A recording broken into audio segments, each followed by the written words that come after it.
Let's start at the very end of season 4, because we have to really. How was the overall vibe for you of season 4 compared to the previous seasons, being a shorter season but a faster, more action-packed season? Yeah, definitely. We could see it was moving to a pace, and like they announced that there's going to be an ending, and then they're ready to go there.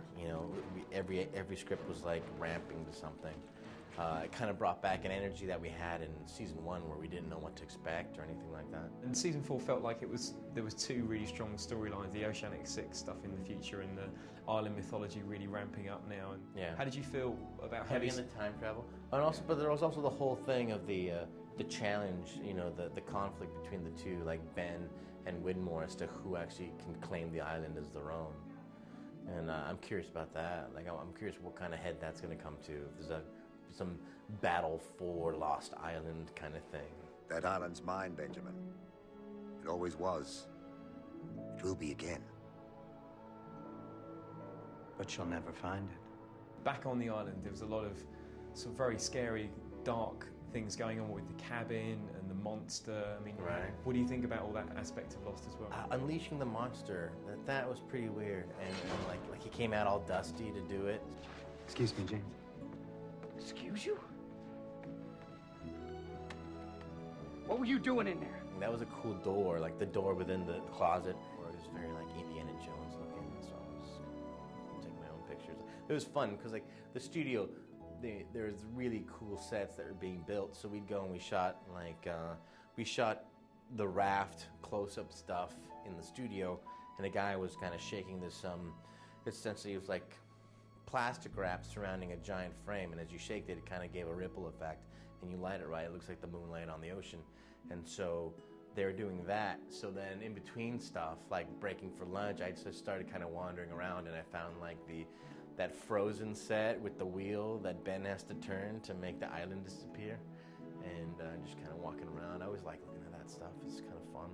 And this season we had a couple of faces return, obviously people like Michael, but with yourself, we had some sightings of Libby. It's a cold night. I brought you some extra blankets. What did you make of all that, with Libby coming back into the script and back into the scenes? It's cool. I think if, because they've definitely said that they want to further that, kind of explain her story a little more. There's still some unfinished storytelling, I think, about that could be addressed. And as a sort of fan of the show, a watcher of the show as well, which other characters' plot lines in this particular season have surprised you the most? Surprised me? Yeah. I thought it was a pretty good surprise, Sun doing the whole thing where she started buying out her father's company to have a controlling amount, and also her going to visit Charles Widmore. As you know, we're not the only ones who left the island.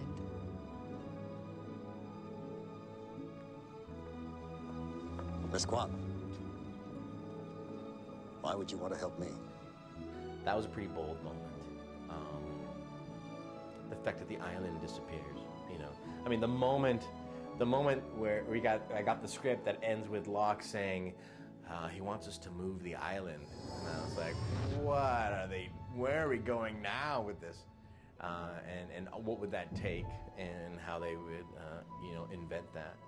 Those are pretty much the big ones. And just to wrap up, season 5, obviously, all bets are off. Nobody knows where the story's going to go.